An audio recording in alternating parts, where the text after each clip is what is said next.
Ya estamos en nuestro 9º encuentro, que la verdad no hubiéramos pensado llegar tan rápido a este número de encuentros y que nos ha permitido ir amigándonos, por decirlo así, más que todos quienes por ahí no se vinculan tanto con la metodología de la investigación, con partes o con conceptos y con lógicas que estructuran los grandes procesos de decisiones metodológicas. Como hemos visto, en un primer encuentro, más allá de algunas generalidades, cómo se entienden, qué nos presentan los manuales, también se visualizó cómo era el sistema de ciencia y técnica.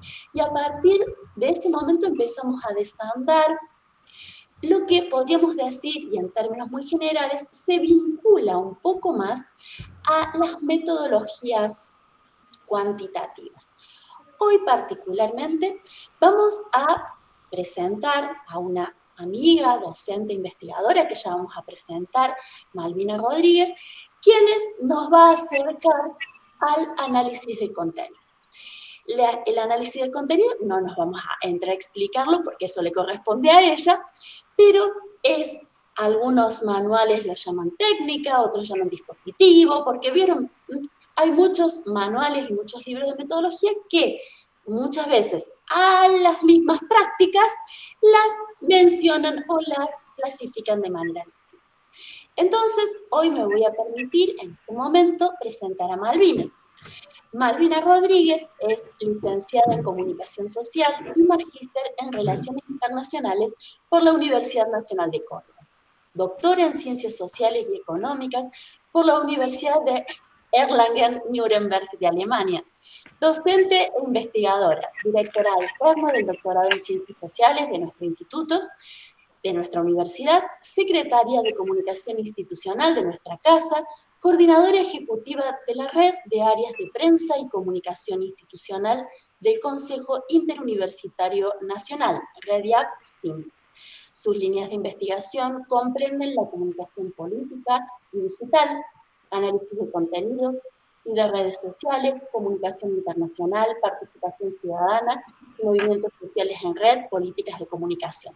Asimismo, es parte del comité editorial de la revista Raigal y es parte de comités editoriales de múltiples grandes eventos académicos de carácter nacional e internacional.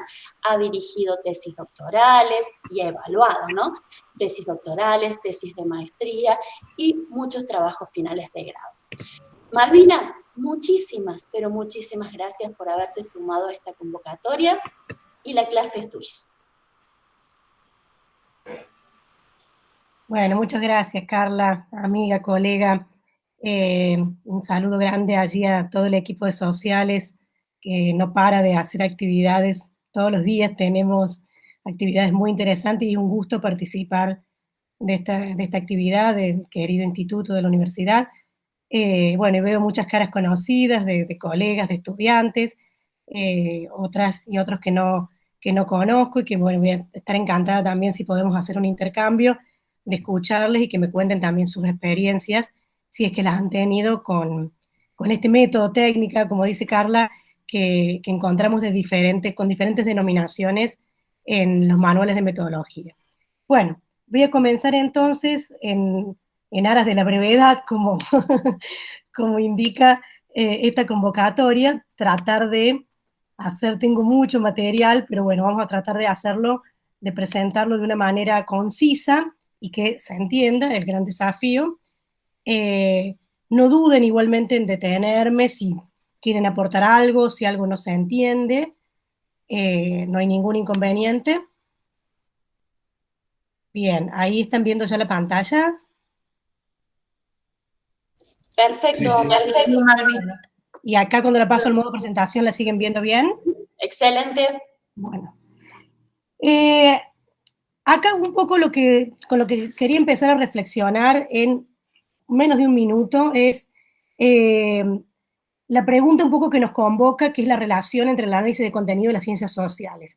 Algo que por supuesto no vamos a agotar en este encuentro, ¿no? Porque para ello deberíamos tomar por lo menos esos bloques temáticos que ahí les estoy enunciando y que implican un curso, ¿no?, de análisis de contenido. Pero me pareció importante ponerlo a disposición para que puedan dimensionar cómo es, qué importancia tiene el análisis de contenido en las ciencias sociales, también en las ciencias humanas, pero bueno, acá nos estamos ocupando de las ciencias sociales, también en otras disciplinas, y los diferentes aspectos y características que tendríamos que abordar para hacer un recorrido completo del estudio de esta técnica o método, dispositivo, como decíamos recién. Vamos a tocar algunos de esos temas muy brevemente. El análisis de contenido lo conocemos ahora, sobre todo por los estudios en comunicación, en ciencia política, en sociología, y como les decía recién, también en las ciencias humanas, en la psicología, en la historia. Pero bueno, es un abordaje metodológico que nos llega desde el siglo XX y que en la actualidad lo desarrollamos sobre todo a partir de las facilidades que nos han dado las nuevas tecnologías, ¿no? La lógica computacional que permitió llevar al análisis de contenido a otro lugar. Pero en realidad el origen de esto que ya vamos a conversar, que es el análisis de contenido, de este abordaje metodológico, lo podríamos rastrear allá lejos en nuestra historia en análisis textuales que trataban de obtener información repetida, frecuencias en los textos y a partir de allí realizar inferencias. Desde un primer análisis que se ha rastreado, ¿no?, en la historia, los cantos de Sion en Suecia en 1640, o análisis bíblicos como el que se da en Bourbon, en Francia, en 1892, incluso la propuesta del sociólogo Max Weber en la apertura del Congreso Nacional de Sociología en Alemania, que propone que para ese año y esa década que se abría, el análisis de los medios y en particular el análisis de contenido de los medios. También en el ámbito de la literatura se puede encontrar en el análisis de novelas y propiamente ya cuando hablamos de análisis de contenido, nos estamos refiriendo a análisis de contenidos sobre todo periodísticos, de análisis de medios o de contenidos que tienen que ver con la ciencia política, la sociología, y esto ya es el primero, el estudio sobre trivialización de Speed de 1893, y posteriormente ya a partir del siglo XIX, distintos análisis de periódicos rurales y sobre todo la vinculación con la propaganda de guerra.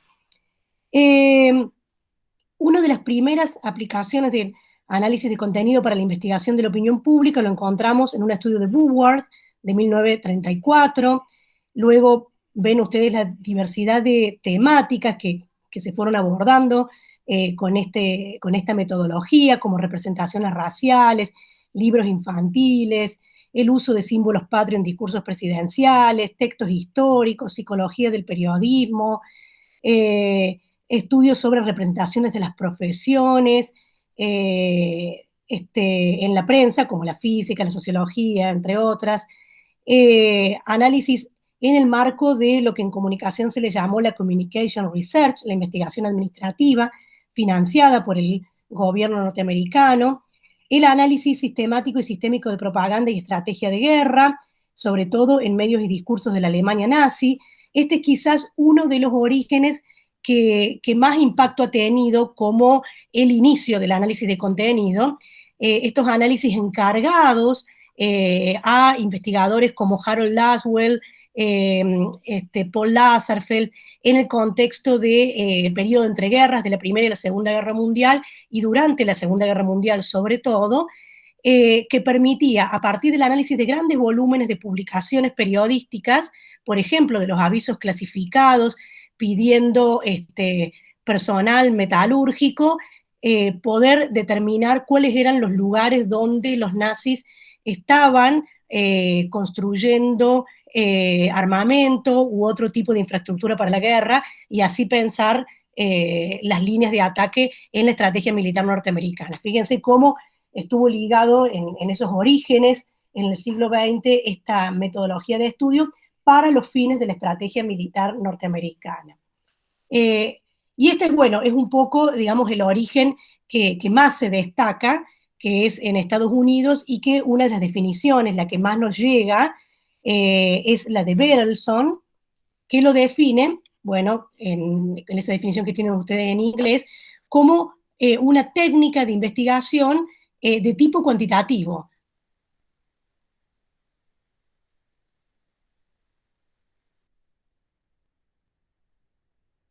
Contenido manifiesto, no de aquello que suponemos, no del universo de sentidos en relación al signo, a la palabra, sino de lo que ese signo, esa palabra directamente manifiesta. Esa es la definición que a mediados del siglo pasado le da Berelson. Uno de los autores que más ha trabajado, tiene un libro específicamente sobre el análisis de contenido, es Klaus Krippendorf, que lo define como técnica de investigación destinada a formular, a partir de ciertos datos, inferencias reproducibles y válidas que pueden aplicarse a su contexto. Aquí ya no se habla solamente de la sistematización de los signos, de las palabras, sino también de la posibilidad, y que es el desarrollo sobre todo que ha hecho la escuela alemana en relación al análisis de contenido, en figuras como Krippendorf o como Mertens, Frew, las otras definiciones que ustedes encuentran allí, que tiene que ver con que el objetivo del análisis de contenido es realizar inferencias, es decir, a partir de los datos estadísticos, realizar inferencias del contexto en el cual se desarrolla la unidad de análisis. Ya vamos a ir viendo también estos términos que, bueno, tengo que nombrarlos así técnicamente, pero los vamos a ir definiendo a cada uno. A mí dos definiciones que me gustan mucho son esas dos, sobre todo la última, la de Frew, que lo plantea como un método empírico para la descripción sistemática intersubjetiva, es decir, que puede chequearse entre investigadores, es decir, yo debería poder realizar un análisis de contenido que si cualquiera de ustedes también lo aplican al mismo universo, a la misma muestra, deberían llegar a resultados por lo menos similares. Comprensible de características formales y de contenido de los mensajes, y habitualmente con el objetivo de sustentar una inferencia interpretativa. Es decir, el análisis de contenido se enmarca en procesos de investigación que pretenden hacer inferencias sobre situaciones, contextos, procesos sociales, políticos. Breve referencia al debate qual y quanti, ¿no? Lo dijo Carla en la presentación, estamos hablando de métodos y técnicas cuantitativas. Sin embargo, ustedes van a encontrar en algunos manuales de metodología que se habla del análisis de contenido cualitativo. El análisis, los cuantitivistas que hacen análisis de contenido, que son la mayoría de quienes aplican este método técnica, plantean que lo que sirve de la información es la frecuencia de la aparición de ciertas características del contenido. Por supuesto que eso se complejiza luego también con los análisis bivariados, multivariados, pero en la base del análisis de contenido está la estadística frecuencial. En cambio, los analistas cualitativos plantean que lo importante es la presencia o ausencia de una característica de contenido dada o de un conjunto de características en un cierto fragmento de mensaje que es tomado en consideración. O sea, en realidad lo que plantean los cualitativistas es que si bien la técnica tiene una característica de brindar datos estadísticos, se pueden hacer interpretaciones cualitativas, por ejemplo, a partir de las ausencias, de aquello que no está presente. Pero en realidad van a encontrar más habitualmente en los manuales de metodología que los estudios textuales, o sea, los estudios que trabajan con contexto y discurso, se orientan más o a los análisis documentales o a los análisis de discurso. De cualquier manera, podríamos decir que el análisis de contenido desde un punto de vista cualitativo se puede entender como inductivo, deductivo o mixto. Como inductivo, como una manera de codificar inductivamente, en el sentido de zambullirse en un documento o situación para identificar los temas o dimensiones que parezcan relevantes. Es decir, no tener un sistema de categorías previo, que es lo que tiene el análisis cuantitativo, que vamos a ver ahora, sino realmente, como dice allí, zambullirse en nuestras unidades de análisis, en aquello que es objeto de nuestra investigación. En relación al deductivo, el investigador recurre a una teoría e intenta aplicar sus elementos centrales, dimensiones, variables, categorías, que es la forma que más se utiliza en el análisis cuantitativo. Y pueden efectuarse las dos estrategias alternativas sin dificultad. Pero nosotros nos vamos a centrar en la caracterización del análisis de contenido cuantitativo, que como método cuantitativo implica una cuantificación y en este caso por codificación. ¿Por qué esto? Bueno, porque hay otro tipo de cuantificaciones que se utilizan en otros métodos, como la encuesta, por ejemplo. ¿Qué significa la cuantificación por codificación? Cifrar numéricamente la información para obtener el recuento de las unidades e indicadores de los fenómenos.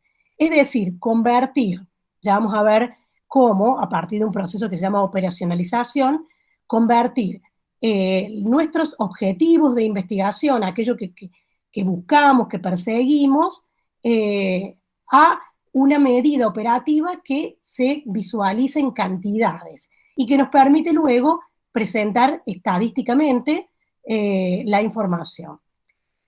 La segunda característica es la inferencia, que es la forma de interpretación de los hechos. Hay muchas maneras de interpretar hechos, de analizarlos, que en definitiva es lo que interesa en las investigaciones. Decir algo sobre los resultados, ¿no? Lo que solemos luego resumir y expresarlo de esa manera en las conclusiones de un trabajo, se hace mediante un proceso de inferencia, ¿sí? Que no es lo mismo que la deducción. Por eso veíamos antes que puede haber inferencias con un proceso previo de inductivo o deductivo. Y la tercera característica importante, que sea intersubjetivamente verificable, lo que decíamos recién, que un mismo sistema de categorías puede aplicarse en otro estudio con otro equipo de codificadores y llegar a los mismos resultados. ¿Vamos bien hasta acá? Bien, bueno. Yo tengo mi celular al lado, porque por ahí se me corta internet. Agradezco si alguien me avisa también si se, se corta o no se escucha o no se ve algo.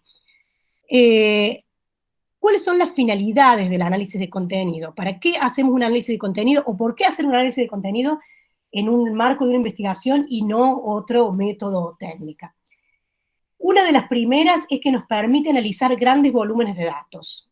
Si lo que queremos es hacer un análisis de toda la legislación que tiene que ver con políticas sociales en las provincias argentinas, o si queremos analizar la cobertura sobre la violencia de género en los principales medios en la provincia de Buenos Aires.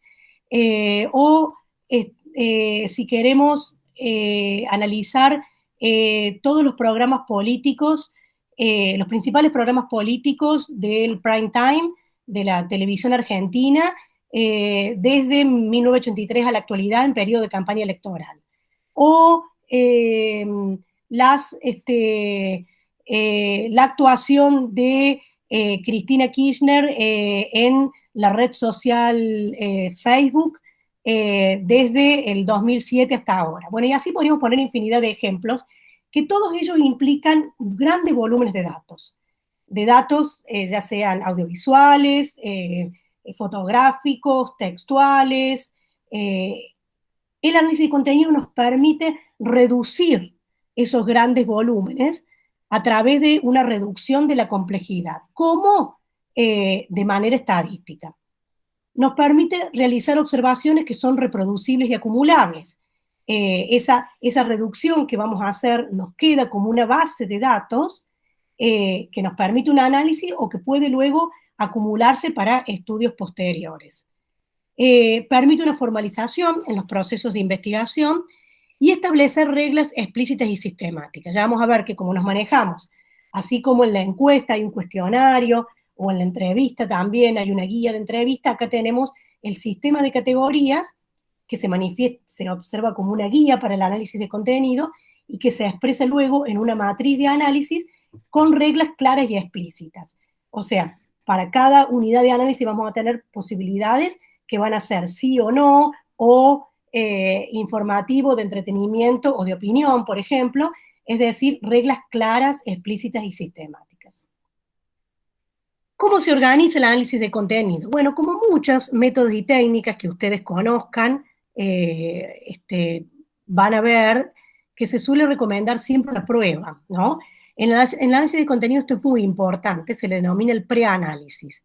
Cuando tenemos ya bien claro qué es lo que vamos a analizar, de ese universo, cuál es la muestra, cómo le hemos acotado, o sea, esa cantidad de documentos, ¿no? De leyes o de fotografías o de programas de radio o de televisión o de posteos en redes sociales. Una vez que determinamos ese universo, analizar, que en definitiva es una muestra de un universo más amplio, y tenemos el sistema de categorías, o sea, de qué manera vamos a codificar, cómo vamos a volver todo ese conjunto de información en datos que se pueden expresar numéricamente, hacemos un preanálisis, tomamos algunos ejemplos, hay distintas técnicas, en general se utiliza la más aleatoria, de tomar, por ejemplo, si analizamos un periodo de tiempo, y decimos, bueno, vamos a analizar un año de las comunicaciones, de los posteos que hizo en Twitter el presidente Alberto Fernández desde que comenzó la pandemia hasta ahora. Bueno, hacemos una prueba primera tomando solamente un tweet por mes, ¿no? ¿Para qué nos sirve esto? Para probar si nuestro sistema de categorías, si esa guía de análisis funciona bien, si no le falta algo, si hay algo que no estamos contemplando, si hay algo que está de más, que en definitiva no sirve, no aplica a ese universo de análisis y no le sirve a los objetivos de investigación. Luego viene la etapa de la explotación del material. Ya una vez que probamos nuestros instrumentos, que los tenemos ahí bien afinaditos, bien limpitos, vamos nomás a la cocina y comenzamos la codificación del material, de todo el material, ya no de el tweet una vez por mes, sino de todos los tweets que hemos seleccionado para analizar en cada mes. Y luego viene con ese material, que ya va a ser un cúmulo de información estadística, que nos va a decir, bueno, desde que comenzó la pandemia hasta ahora, el presidente Alberto Fernández se refirió en el 60% de los tweets a los medios privados, por ejemplo. Allí es donde empieza la tarea del tratamiento de resultados e interpretaciones. Bueno, hay una serie acá de conceptos claves, ¿no? Que yo vengo nombrando. El famoso sistema de categorías, esa guía que es el esquema general de los criterios utilizados. O sea, con qué criterios vamos a explotar ese material, o sea, con qué criterio nos metemos allí a revolver todo ese conjunto de documentos y mostrarlos luego sistemáticamente. Lo hacemos con un sistema que tiene categorías, que son esas categorías los criterios formales y de contenidos bajo los cuales se ordena el material de investigación. ¿Dónde volcamos ese sistema de categoría? En una grilla de codificación, que ya vamos a ver cómo se observan, cómo se ven esas grillas. Se leen allí todas las categorías con sus respectivos códigos, que es el elemento principal de cada estudio de análisis de contenido. Y es la guía que cada codificador, en algunas investigaciones, como las que dirigimos acá en el Instituto de Sociales, esas investigaciones bianuales, tenemos un grupo de codificadores, 4, 5, 6, a veces más incluso, pero cuando ustedes hacen un trabajo final de grado o una tesis de posgrado, muchas veces son ustedes mismos o mismas la única persona que codifica, ¿no? Las personas que codifican son las que usan esa grilla de codificación y cargan el material en la matriz, en aquella que ahora se hace todo, obviamente, con programas informáticos. Uno de los más sencillos y habituales es el Excel. Bueno, es la persona que con la grilla de codificación abierta en una ventana, leyéndola, con el material abierto en la otra, por ejemplo, una ley o un posteo, una historia en Instagram o un posteo de Facebook o un programa de televisión, carga en la matriz. ¿Qué es lo que carga? Los códigos. Los códigos son el resultado de la codificación, la información interesante para la pregunta de investigación. se ordenan mediante valores numéricos, los cuales son luego analizados estadísticamente. En las tablas de codificación, que están dentro de esa matriz, se van a cargar todos los respectivos códigos, y el otro concepto es el valor. Los valores son los códigos determinados para una categoría. Aquí lo vamos a ver en algunos ejemplos. Hemos mencionado la palabra variables, ¿no? ¿Qué significa esto? Que cuando tenemos una investigación para la cual vamos a utilizar un análisis de contenido, tenemos preguntas, ¿no? Y objetivos de la investigación. Pero también tenemos posibles respuestas, lo que planteamos como hipótesis o supuestos anticipatorios, ¿sí? Esas preguntas, esos objetivos y esas hipótesis tenemos que operacionalizarlos, o sea, hacerlos operables. Hacerlos operables en una entrevista significa poder convertirlos en preguntas para entrevistar a alguien. En una encuesta también, convertirlos en esas preguntas que van en el cuestionario. En un análisis de contenido significa convertirlos en categorías y luego en códigos dentro de esas categorías que representan determinados valores para poder analizar esas variables, ¿sí? Por eso es importante definirlas y definir los valores asociados a las variables. Por ejemplo, vamos acá ya con un ejemplo.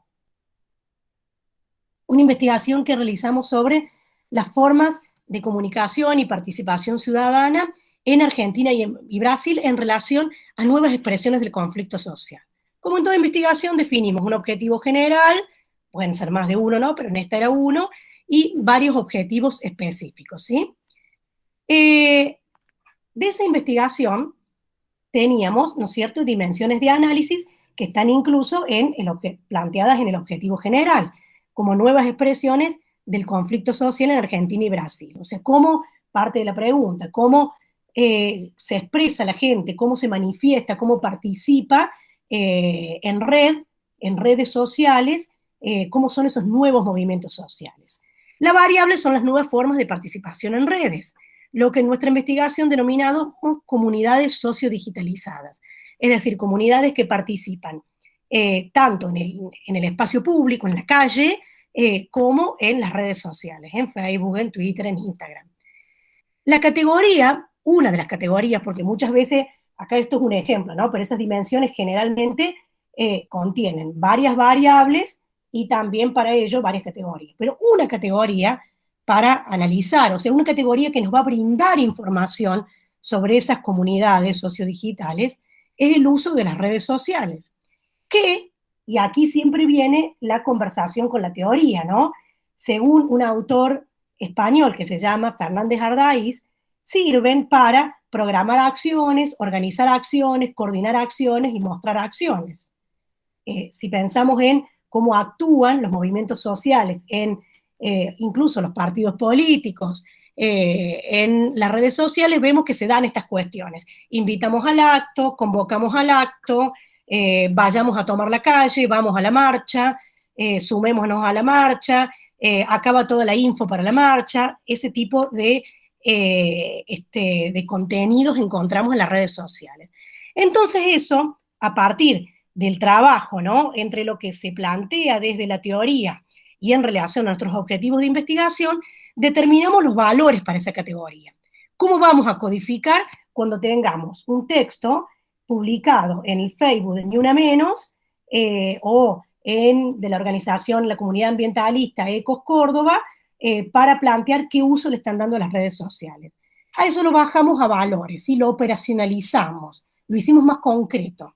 Deliberativo, informativo, opinativo, participativo, pero también puede ser que haya en el contenido de ese posteo elementos de ambos, de varios de estos valores. Entonces tenemos la categoría mixto y siempre una categoría, como ustedes deben haber visto en las encuestas, el no sabe, no contesta. Aquí el equiparable es el no se identifica, porque puede ser que no se identifique en una determinada unidad de análisis, en la unidad de registro, en realidad, en la que estamos registrando, que no se identifique alguno de los valores para esa categoría. ¿Vamos bien hasta acá? Perfecto, Malvina. Bueno. Entonces, ¿cómo se observa esa operacionalización de variables luego en la vista de codificación? Se observa de esta manera. La categoría usos de las redes sociales tiene determinadas etiquetas, bueno, que son estos códigos, y en este caso es una de las comunidades sociodigitales que analizamos, que fue el colectivo Ni Una Menos, se van cargando de todo el material, en este caso eran posteos seleccionados en un periodo de tiempo de un total de 462, en el caso de Ni Una Menos. La distribución, o sea, cómo lo codificamos, es decir, qué valor era el que más se destacaba en cada uno de esos posteos. En 11 fue deliberativo, en 251 informativo, en 70 opinativo, y eso obviamente luego se expresa en este caso, en un gráfico, ¿sí? Entonces, esta palabra que vengo yo nombrando, las unidades, ¿no? Lo principal, se dice en el análisis de contenido, es definir las unidades. ¿Qué es lo que queremos registrar?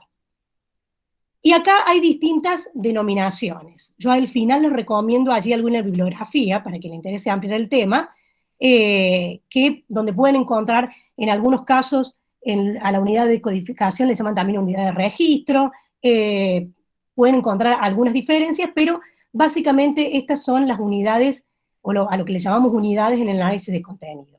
La unidad seleccionada establece sistemáticamente cuál es el material a ser indagado mediante el análisis de contenido, ¿sí? En el caso que estábamos planteando anteriormente, estábamos analizando los posteos en Facebook del colectivo Ni Una Menos, desde su emergencia en el año 2015 hasta el 2017. La unidad de análisis es la base para la codificación y la valoración. Es decir, de todo ese material vamos a tomar el posteo, digamos, en su conjunto, ¿no? La imagen, el contenido, las etiquetas, los comentarios, etc. La unidad de análisis podría ser otra, ¿no? Podríamos reducirla. Y la unidad de codificación contiene los aspectos que resulten interesantes del material objeto de estudio para responder las preguntas de investigación y que son abordados mediante las categorías. Tiene que ver ya de esa unidad de análisis lo que tenemos en cuenta para decir, como les mostraba en el ejemplo de recién, que el mensaje que está en ese posteo corresponde a un incentivo a la participación o corresponde a una opinión respecto de algo. Y finalmente, la unidad de contexto que ayuda al codificador a efectuar la correcta relación de la unidad de análisis en tanto permite, ante la duda, la referencia a un contexto más amplio. Vamos con otro ejemplo. Sí, Malvi, perdóname, Daniel levantó la manito, se ve que quiere hacer una consulta. Bueno, dale. Sí, hay en dos diapositivas anteriores. Sí. ¿Acá? Sí, hay. Sí. Digamos, pregunto, ¿no? Esta investigación tenía que ver con, por ejemplo, determinar el grado digamos que solamente personas que se limitaban a reproducir información sobre, supongamos, violencia de género, o ver cuán participativa es la gente con respecto a esto, cómo está movilizada, qué es lo que se quería saber.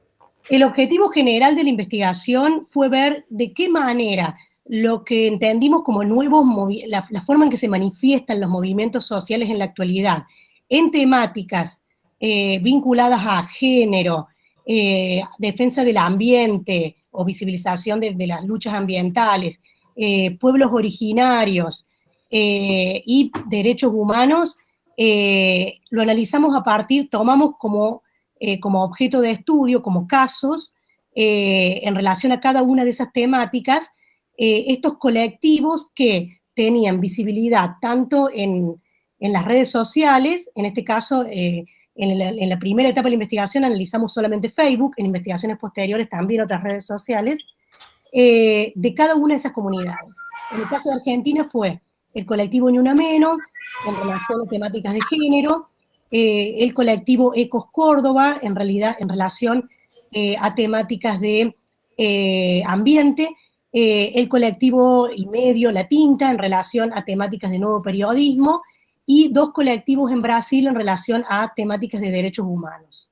O sea, lo que tratábamos de ver era de qué manera se opera la participación ciudadana en relación a temas que se encuentran en debate y que tienen que ver con conflictos sociales, tanto en Argentina como en Brasil, desde la observación de cómo actúan esas comunidades en las redes sociales.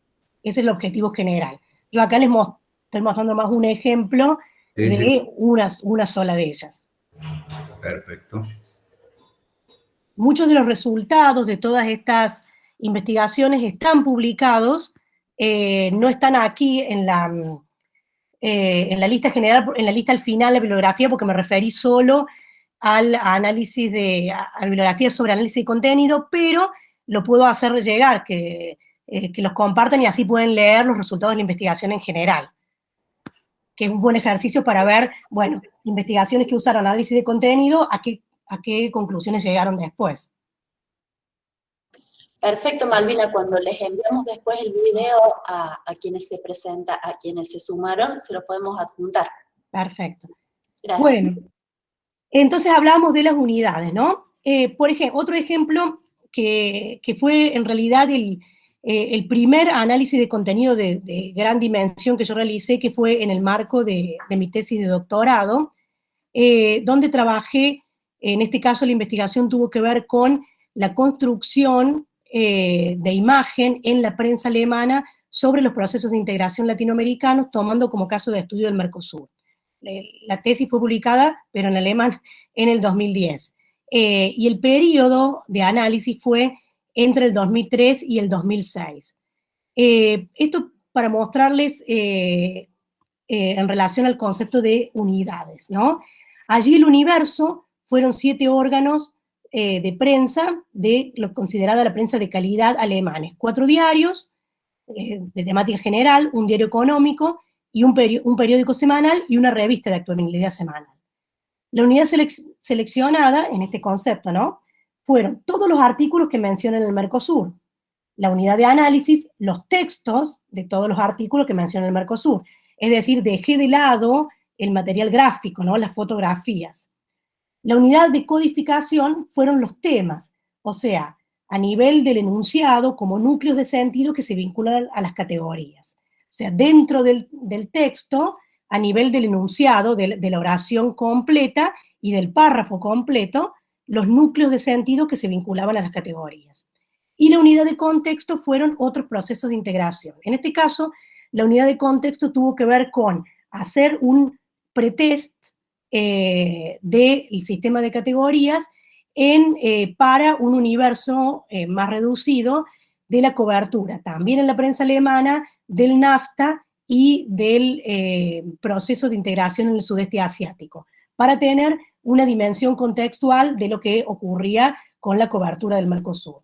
Algunas veces las unidades de contexto se refieren cuando el análisis de contenido, la unidad de codificación, no es a nivel de los temas, o sea, de todo el texto como núcleo de sentido, sino de determinadas, es un tipo de análisis ya más de donde hay otra bajada lingüística y donde el análisis se hace, por ejemplo, a nivel gramatical, por ejemplo, analizando los tiempos verbales o las adjetivaciones. La unidad de contexto se puede referir a todo el contexto en el que se encuentran, por ejemplo, esos tiempos verbales o esas adjetivaciones, ¿sí? En general, en los análisis de contenido, el análisis se realiza más en este sentido, como yo lo vengo trabajando desde el año 2010, a nivel temático, como núcleos de sentido, considerando el texto en su conjunto y no con especificidades gramaticales. Pero, por supuesto que existe y es válido. Bueno, en este caso la muestra quedó en 308 artículos, haciendo todas estas salvedades. ¿Qué significa? Que de ese universo me quedaron 308 artículos clarificando cuál es la unidad que yo quería trabajar. Bien, el otro término del que venimos hablando es el sistema de categorías. El sistema de categorías procede de un proceso que se llama categorización, que es una operación. una operación de clasificación de elementos constitutivos de un conjunto por diferenciación tras la agrupación por analogía a partir de criterios previamente definidos. Esta es la definición que da Laurence Bardin, es un francés también que tiene un texto muy reconocido sobre análisis de contenido. Es decir, que se clasifican distintos elementos, diferenciándolos, agrupándolos por analogía y a partir de criterios ya definidos. ¿Qué es lo que queda de esto? La categoría, como sección o clase que reúne un grupo de elementos, que son las unidades de registro, bajo un título genérico en razón de caracteres comunes. Vamos a ver cómo queda esto en algún ejemplo. Pero antes de eso, la categorización supone la operacionalización del objeto de estudio. Implica la construcción de categoría como dimensiones del contenido que deben ser investigadas. Y por eso responde al procedimiento. Inventario, o sea, hacer un inventario aislando elementos, y de clasificación, distribuyendo los elementos y consiguientemente buscar o imponer los mensajes una cierta organización. ¿Qué reglas debemos seguir para definir las categorías, ¿no? Porque yo le he dado algunos ejemplos, ¿no? El tema del Mercosur, donde ahí yo me preguntaba, bueno, ¿cómo, de qué manera se construye la imagen del Mercosur en la prensa alemana, ¿no?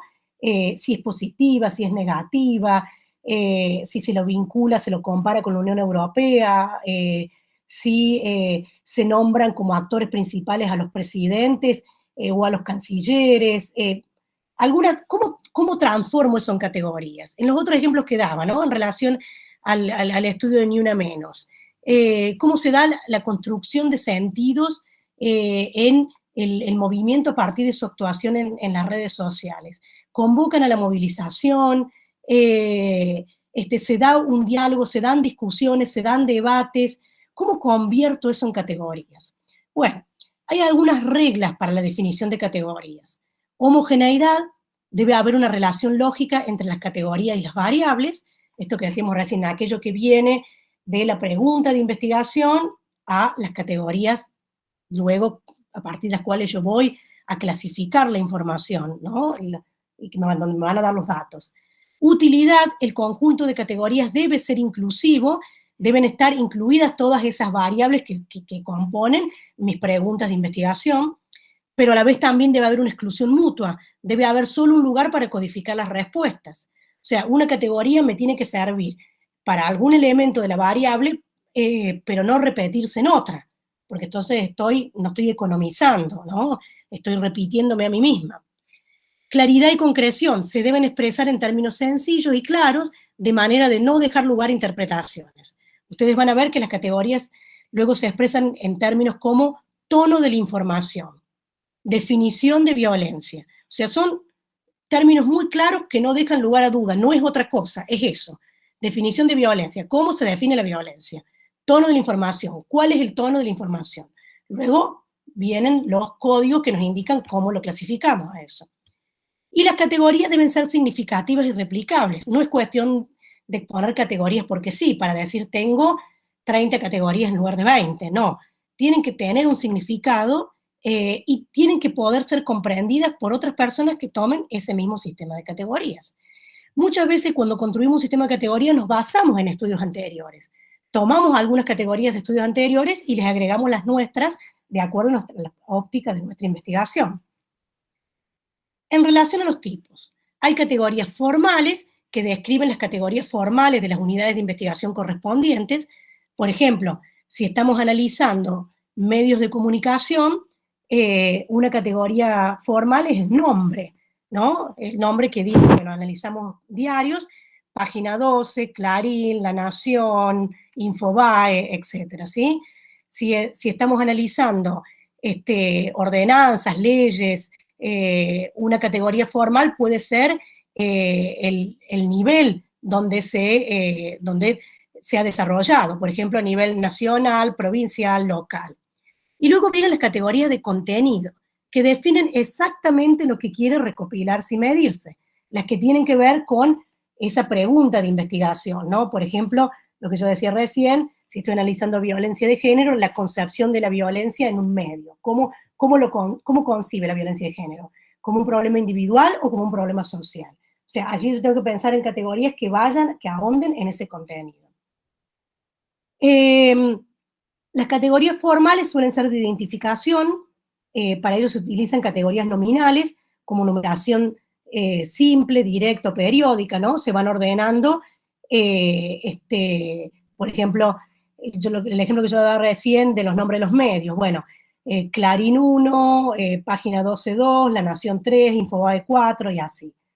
Ubicación temporal, geográfica, por secciones, rubros, catálogos, ejemplos que yo daba recién, ¿no? Dividir en tiempos, si son temporales se pueden hacer, por ejemplo, si estamos analizando en un periodo largo del tiempo. Los spots de las campañas electorales desde el retorno a la democracia en Argentina hasta ahora, ¿no? Y podemos hacer series temporales, ¿no? Decir, bueno, el primer análisis va de todas las campañas durante el gobierno de Alfonsín. La segunda serie temporal es el menemismo, y así, bueno, hasta llegar a la actualidad. Las tipologías, bueno, medios, géneros, por ejemplo, son algunas que ordenan por tipologías, y suele haber, como en el cuestionario de encuesta, también categorías filtro, categorías que implican seguir o no, de acuerdo a si corresponde esa unidad de registro a una categoría o no. Bien, ¿cómo armamos las categorías de contenido, que son las centrales, ¿no?, de nuestra investigación? Bueno, en base al marco teórico, como en el ejemplo que yo les mostraba recién, hay un marco teórico que habla sobre el uso de las redes sociales, bueno, ahí lo tenemos a Manuel Castells, a Fernández Ardaíz, a José Van Dijk, bueno, tengo que tenerlo en cuenta para armar mis categorías.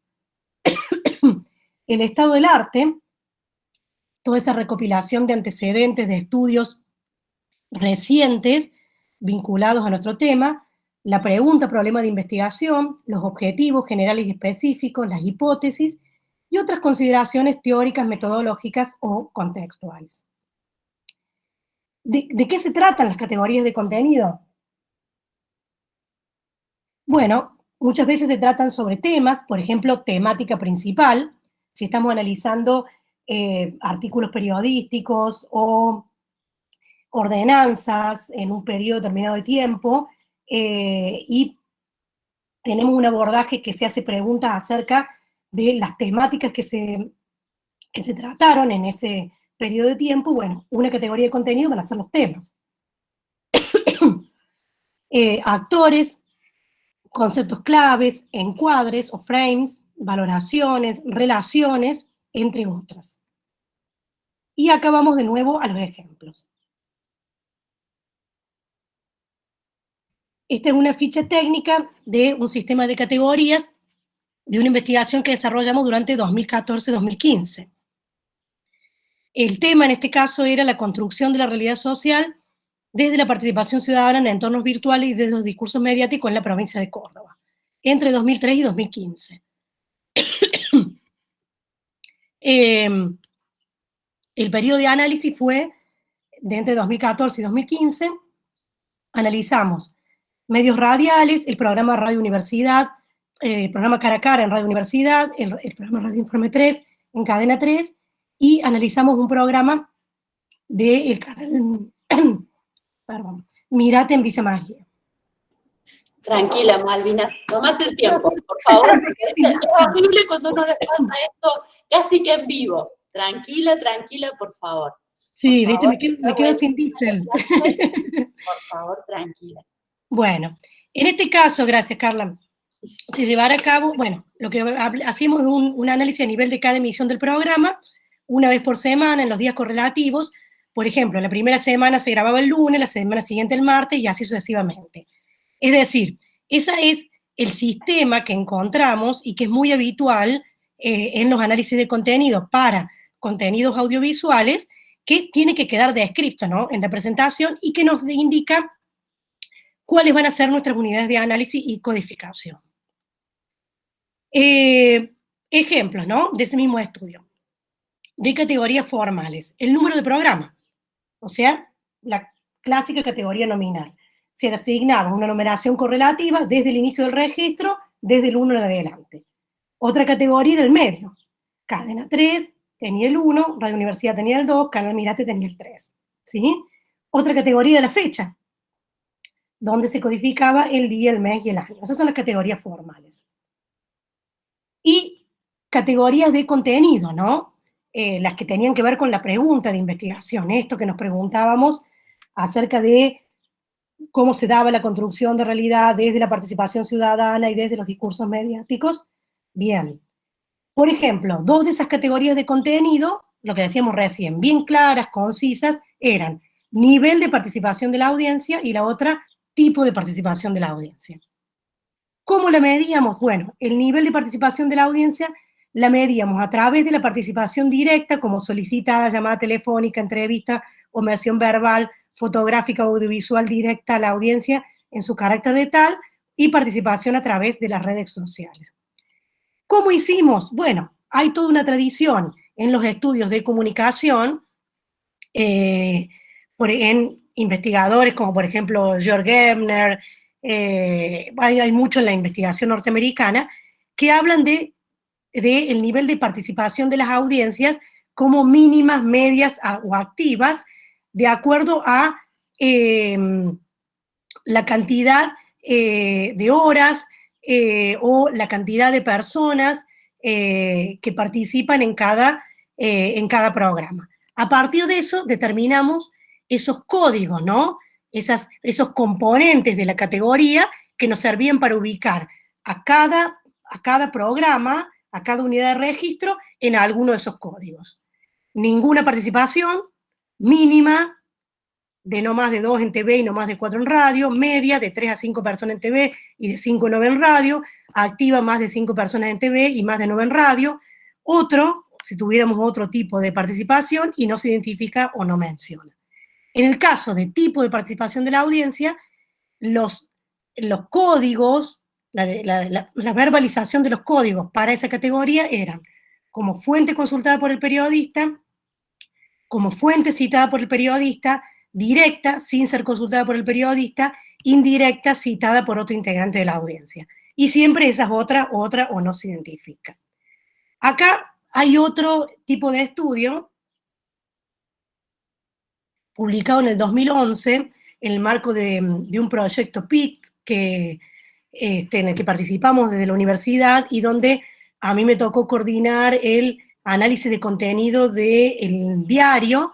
La investigación era sobre acceso a la justicia de sectores vulnerables en la región centro. En nuestro equipo de estudio era Villa María, y allí analizamos todos los artículos periodísticos de todas las secciones, pero que no fueran publicidades, ni fotografías, ni avisos clasificados, ni cartas de lectores. O sea, noticias, entrevistas y opiniones. Se analizaron 79 artículos, distribuidos de esa manera en secciones, la mayoría en policiales, judiciales, otros en local, opinión, culturales, y se llevó a cabo también un nivel de análisis a nivel del artículo. Cada artículo era unidad de análisis y unidad de registro, ¿sí? Esa es otra ficha técnica de otro sistema de categorías.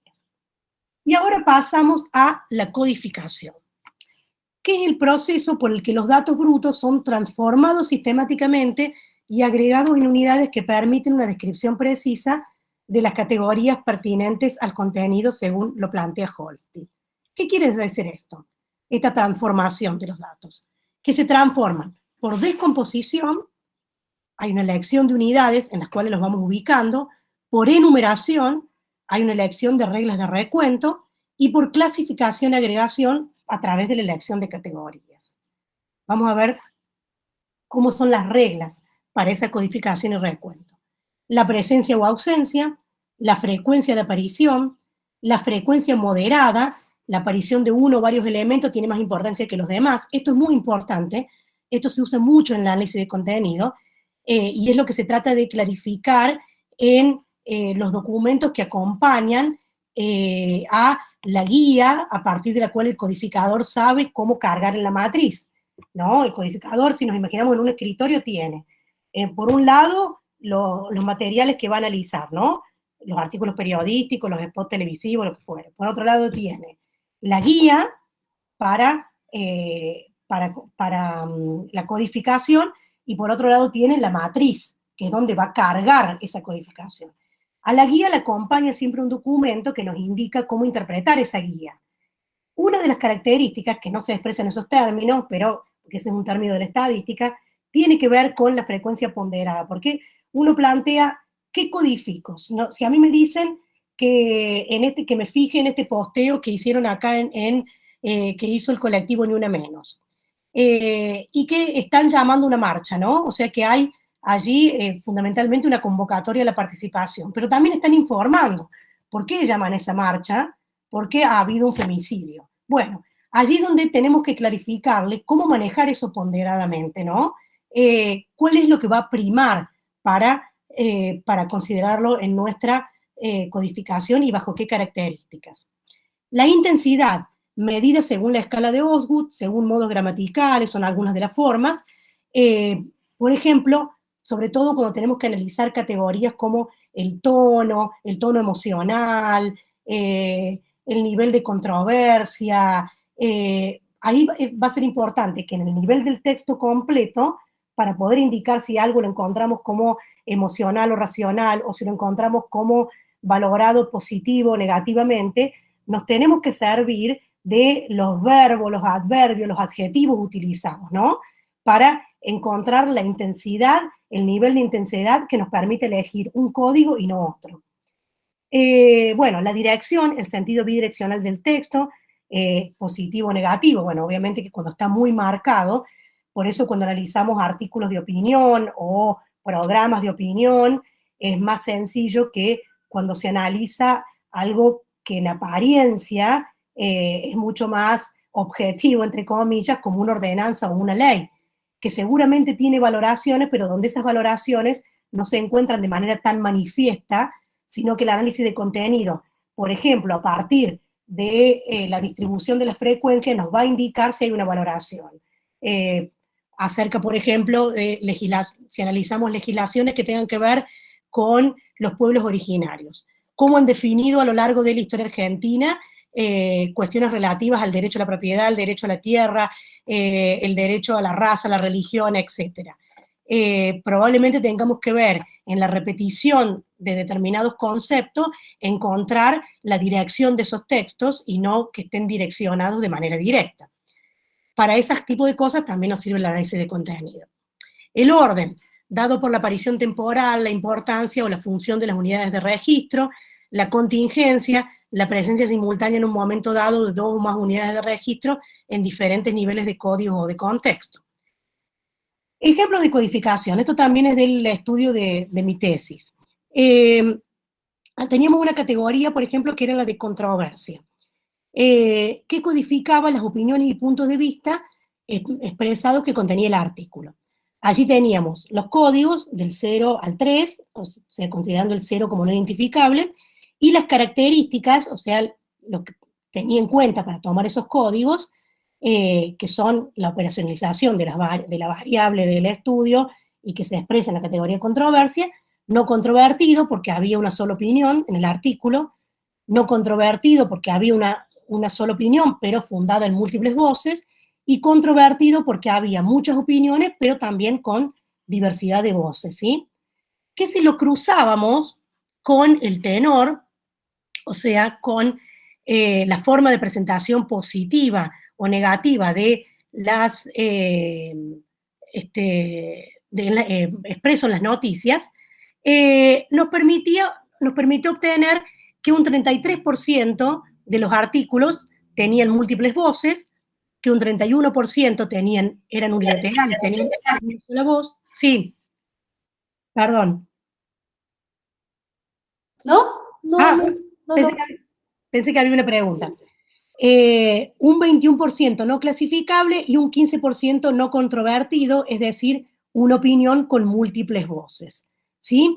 Pero que si lo llevábamos, ¿no?, a ejemplo en los textos, y esto es un poco lo que quería mostrarles, teníamos dos medios. Uno era un diario de tendencia más de centro-izquierda, el que vemos arriba, ese que dice FR Online, y el otro que dice Fastnet, de tendencia más de centro-derecha. El primero evaluaba la incorporación de Venezuela al Mercosur como positiva. Una opinión no controvertida. Decía, Venezuela fortalece la comunidad económica, pero apoya esa postura desde las manifestaciones de 3 actores: los ministros de Relaciones Exteriores de Uruguay y Venezuela, así como el presidente del Parlamento Europeo. ¿Sí? Ahí está la cita del artículo. En el otro diario, el Fastnet, que es el diario más de centro-derecha, más conservador, evaluaba desde la voz del periodista unilateralmente la incorporación de Venezuela en forma negativa, una opinión no controvertido. Decía, el Mercosur le pidió salvataje a Chávez, él se lo apropió y ahora intenta moldearlo a su manera. ¿Qué nos permitía esto? Nos permite ver al nivel del texto, que luego se va a llevar estadísticamente en porcentajes, de qué manera informan los medios, cómo vuelcan sus opiniones y si las opiniones lo hacen a través de fuentes diversas o de una sola fuente. Ejemplo de la ficha de codificación. ¿Cómo se ve esa ficha de codificación? Acá teníamos, por ejemplo, los codificadores de la investigación del 2014-2015, los códigos cargados por medios, género del enunciador, destinatario, audiencia, nivel de participación de la audiencia, tipo de participación, canal de participación, uso de las TIC, etc. O en un estudio más reciente, del 2016-17, donde utilizamos una matriz de análisis en Excel. Esta investigación, la que yo les menciono acá, la matriz de análisis se utilizó en Access y luego en SPSS. Esta es de SPSS y esta es de Excel. Son algunos de los programas informáticos que se suelen utilizar para el análisis de contenido y que luego pueden exportarse a otros, sobre todo cuando se quiere hacer cruce de variables. En este caso, la investigación que les mencionaba recién, donde analizamos Ni Una Menos, La Tinta, Ecos Córdoba y 2 comunidades de Brasil, ahí ustedes pueden ver cómo se observa la matriz de análisis, por número de publicación, la fecha, el link, bueno, que se le va colocando, la fecha exacta, porque en la otra es el mes, el tipo de publicación, y acá con el sistema de pop-ups que nos permite, por ejemplo, en complementos, ¿no? El complemento, ustedes saben, de Facebook, sentimiento, actividad, encuesta, ubicación, evento, etiqueta, hashtag, etcétera.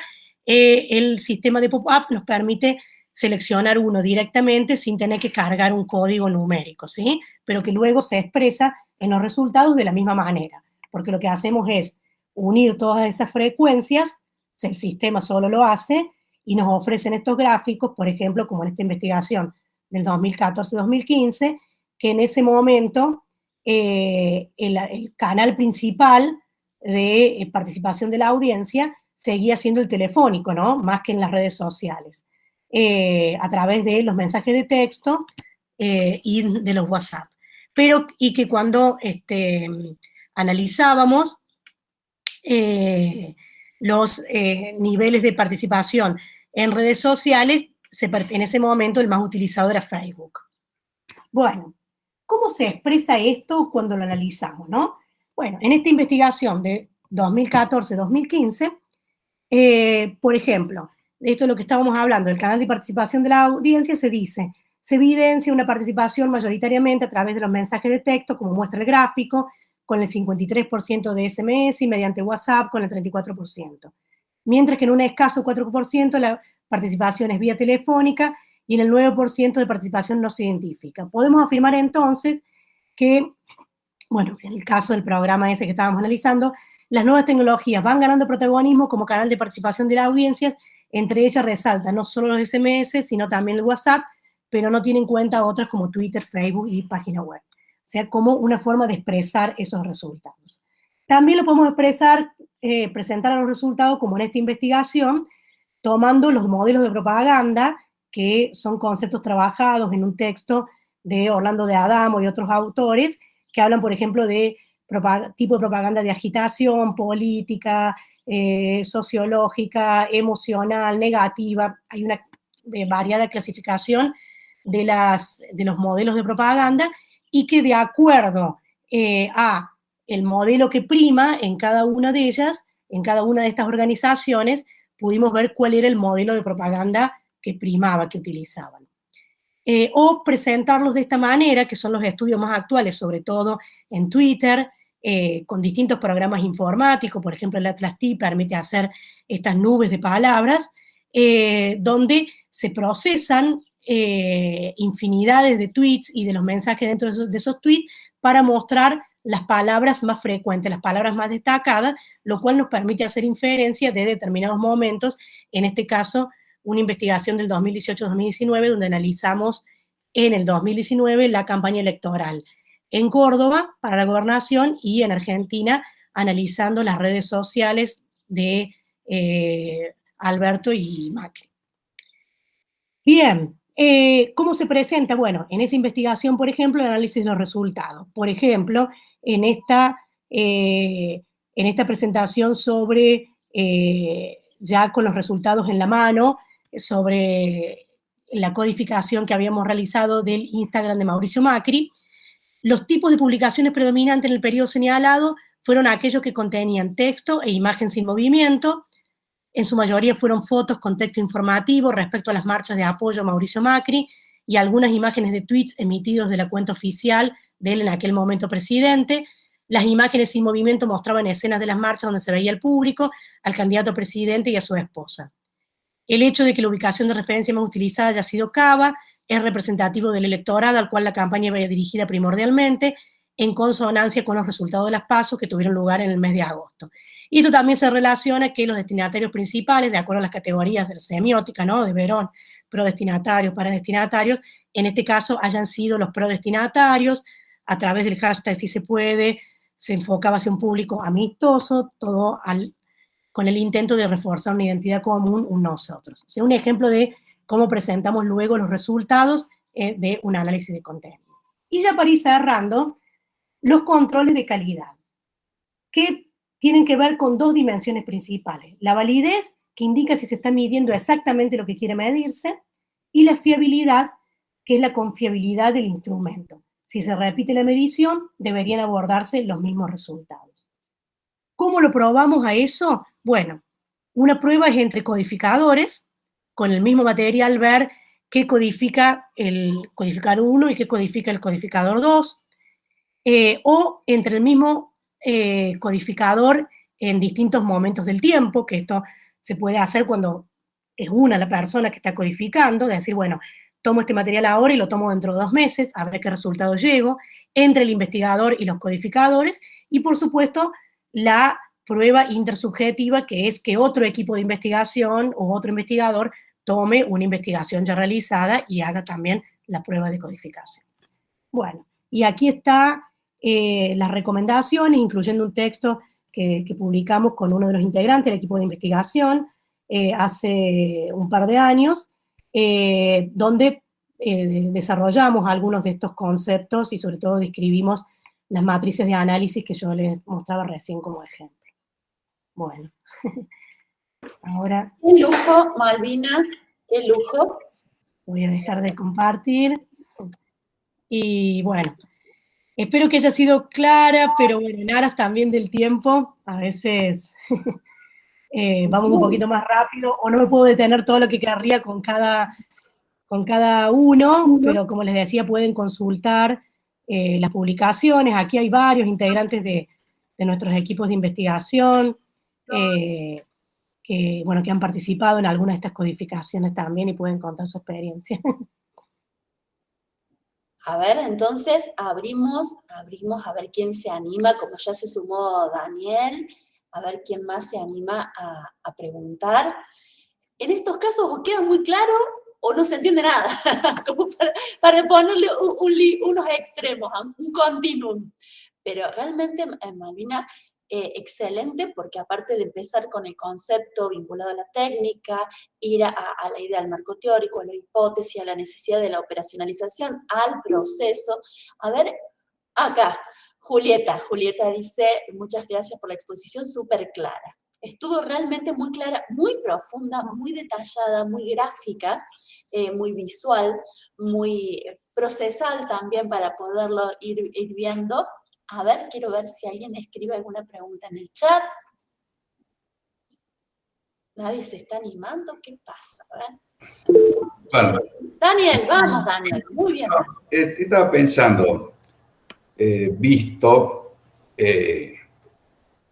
los resultados de las PASO, si hiciéramos un estudio de medios, digamos, de los distintos formas de informar o referirse a las posibles causas de los resultados, podría servir para ver las diferencias, lo que algunos dejan de decir o los que, me parece que serían los medios afines al gobierno los que dejan algunas causas sin mencionarlas, y otros medios afines a la oposición que tienen innumerables causas. Eso se vio ayer, digamos, ya durante todo el día.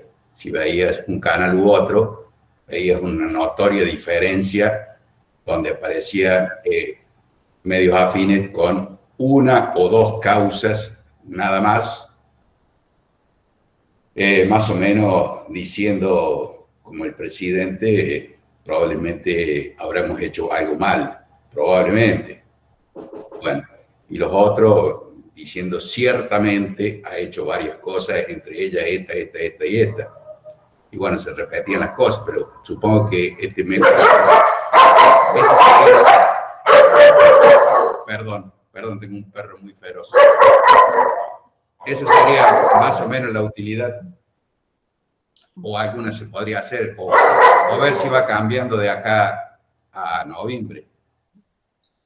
Sí, es muy interesante lo que plantea Daniel. Creo que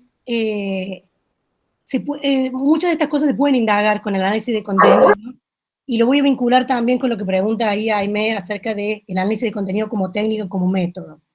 Porque esto que lo decimos al principio por allí como al pasar, tendemos mucho a utilizar el análisis de contenido como técnica que se aplica en un periodo de investigación determinado, y no a un uso metódico que nos serviría para este tipo de cuestiones. Lo mismo con las encuestas.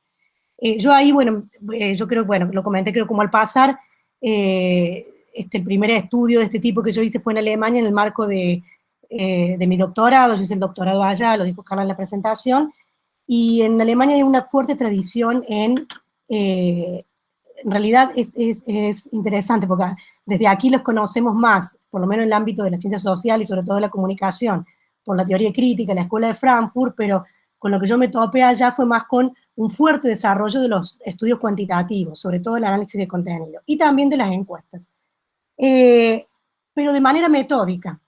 Hay estudios, hay organizaciones como el Instituto Allenbach que desde hace un siglo vienen cada domingo realizando un estudio de población como si fuera casi una EPH nuestra, una encuesta permanente de hogares, que incluye también la pregunta por la intención de voto y la percepción del clima de opinión. O sea, ¿a quién va a votar usted? ¿A quién votaría si las elecciones fueran este domingo? ¿Y quién cree usted que ganaría si las elecciones fueran este domingo? ¿Sí? Y lo mismo con el análisis de contenido. Hay una organización que es el Media Monitor, que es una organización internacional, pero originalmente tiene un fuerte desarrollo en Alemania, que viene analizando los medios de comunicación, los contenidos de los medios en relación a temáticas de interés público, ¿no? Que por supuesto eso varía con cada país. En el nuestro seguramente diríamos deuda externa, inflación, pymes, productividad, modelos de acumulación, el dólar, seguridad, inseguridad, educación, bueno, cuestiones, digamos, que son corrupción, etcétera, ética y demás, que son cuestiones que atañen a los temas de interés público en cada país. Esto es algo que no se aplica aquí sistemáticamente, no tenemos estudios, tenemos sí muchas investigaciones, porque hay mucho trabajo empírico en Argentina, ¿no? Desde las universidades, sobre todo en las universidades públicas, en carreras de ciencias sociales, que bueno, pueden verse como una acumulación de conocimiento, pero no sistemático, no en camino de...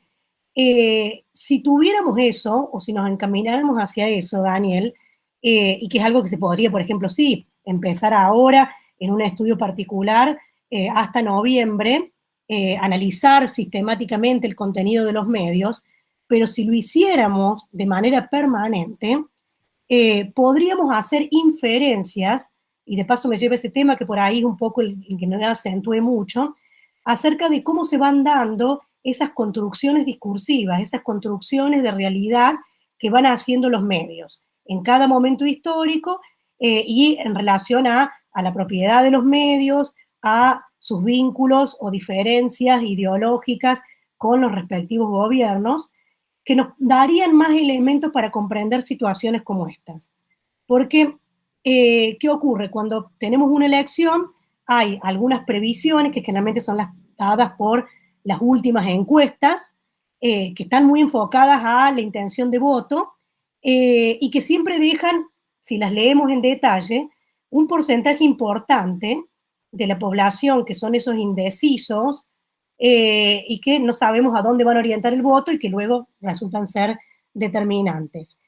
Los estudios sistemáticos de medios, ¿no? Como es el análisis de contenido, de medios y también de otro tipo de documentación, ¿no? Pero decimos los medios porque, bueno, el ejemplo que vos también mencionaste, Daniel, nos darían un elemento que es qué pasa con esos discursos que van circulando, a dónde apuntan, qué es lo que van instalando, qué es lo que leemos, escuchamos, lo que se ve en las redes sociales, pero de manera sistemática, nos permitiría también entender cuál es ese mar de información en el que se mueve la gente, y a partir de ahí sí hacer una prognosis acerca de dónde es posible que se oriente la acción, que siempre digo está por fuera del proceso de formación de la opinión, que es, por ejemplo, el voto. No sé si un poco respondo a tu pregunta. La respuesta, en definitiva, más simple es sí, sí. O sea, es posible realizar eso, pero tiene que verse de manera sistemática. En Estados Unidos esto se hace de manera permanente, incluso de una forma, bueno, hemos tenido los escándalos, ¿no?, de Cambridge Analytica, porque ya hay una intervención incluso hacia la privacidad de las personas, algo que en la Unión Europea no digo que no pueda ocurrir, pero es un poquito más complicado porque tienen muchas regulaciones en ese sentido. Sí hay encuestas permanentes y demás, pero sí hay un estudio sistemático de los contenidos de los medios que permite que los funcionarios públicos, los políticos, tanto quienes están en los gobiernos como en la oposición, cuenten con material que les permite tener un panorama y prever qué es lo que puede llegar a ocurrir. No sé si respondí un poco. Muchas gracias, muy claro todo. Malvina, en el chat tenemos dos preguntas de Aimé, una de María Florencia, un comentario de Manuel y otro de... a ver, vamos a respetar el orden, entonces Sol ha levantado la mano, si quieren vamos con Sol, o como quieran, primero leemos las preguntas que ya están en el chat. En el caso de la que está en el chat, Aime pregunta, en tus investigaciones utilizaste el análisis de contenido más como técnica que como método, eso que ya lo hablamos. ¿Qué opinión epistémica tenés sobre el tema? Y la segunda, ¿crees que en América Latina la tendencia es utilizarlo mayormente como técnica y a qué se atribuye? Sí, creo que está vinculado a lo que decía anteriormente, que hay, por allí no hay una planificación sistemática, a lo mejor como sí se da, por lo menos en Alemania, ¿no?, de lo que se observa en otros países, de tener esta acumulación sistemática del conocimiento, de trabajar metódicamente y acumular a partir de allí información. Se utiliza más como una técnica de aplicación, y si lo vinculo con la pregunta de Florencia, en general se utiliza mucho en triangulaciones. En mi caso, en la primera aplicación que hice, que fue en el marco de mi tesis de doctorado, yo realicé un diseño quali quanti. Entrevisté a corresponsales de medios alemanes radicados en América Latina, bueno, la mayoría estaban radicados en Argentina, y algunos tenían solo Argentina y otros tenían Argentina y Brasil, o incluso toda América Latina, de acuerdo a la capacidad económica de los medios. Allí hice entrevistas en profundidad. Como abordaje previo para tener un conocimiento acerca de cómo construyen en realidad los corresponsales, ¿no? Y luego sobre eso elaboré el sistema de categorías para el análisis de contenido de los medios en los cuales esos mismos corresponsales escribían, ¿no?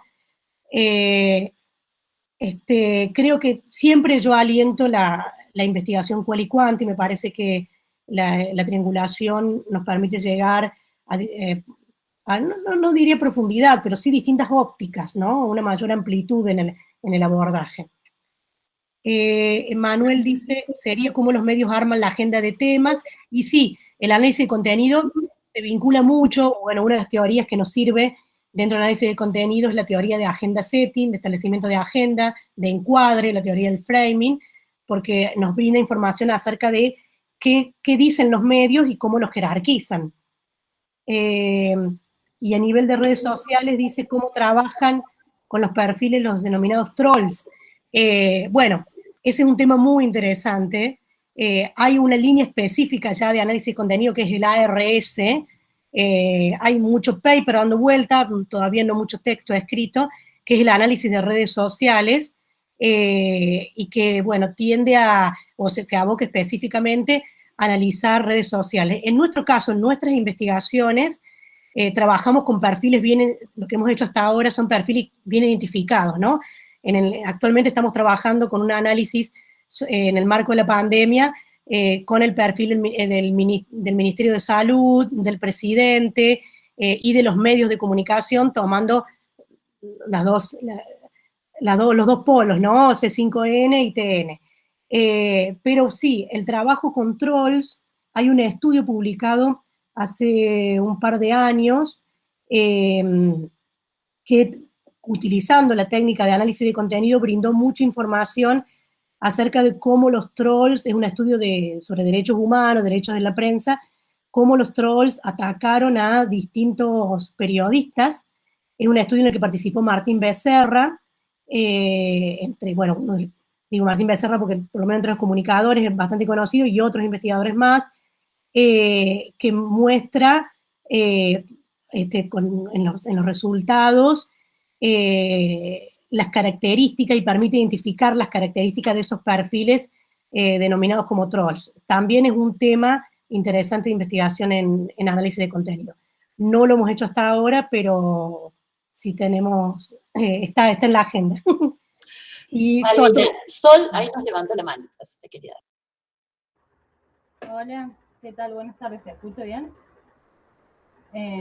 Bueno, me quedé pensando en varias cosas, pero una era cuando mencionaste que habían tratado de ver tanto Ni Una Menos, Ecos Córdoba y 2 medios de Brasil, creo que son todos medios alternativos o por lo menos medios comunitarios, si esa elección había sido por alguna cuestión en particular. Y la otra, o por lo menos, no sé, desde mi experiencia, yo estuve muchos años en medios alternativos, estuve en Ecos Córdoba, en La Tinta, en Radio Summer Turba, y en distintas, hicimos muchas colaborativas con otros medios, por ejemplo, el juicio de fumigación, o el conflicto de Buda, Fuera Porta, etcétera. Siempre se trabaja como bastante colaborativamente, y a la hora de poder diferenciarnos en cuanto a cómo construíamos la información como medios alternativos o comunitarios en relación a medios hegemónicos, siempre distinguíamos que por ahí procesábamos más la información o que investigábamos un poco más, que teníamos un posicionamiento político claro a la hora de decir tal o cual cosa. Digo, bueno, como si son dimensiones que nos tuvieron en cuenta a la hora de analizar el contenido de estos medios, eso por un lado. Y por el otro era como cuando se registra en redes sociales, por ejemplo, qué llegada tiene eso, cómo se mide lo que pasa en las historias, por ejemplo, o eso se pierde dentro del análisis. Bueno, esas dos cosas. La inmediatez es un problema, ¿no? Pasa a ser un problema. Sí, bueno, La Tinta fue uno de los medios con los que trabajamos. Habíamos hecho un relevamiento previo, o sea, en la investigación, en principio, ¿por qué llegamos a esas unidades de análisis?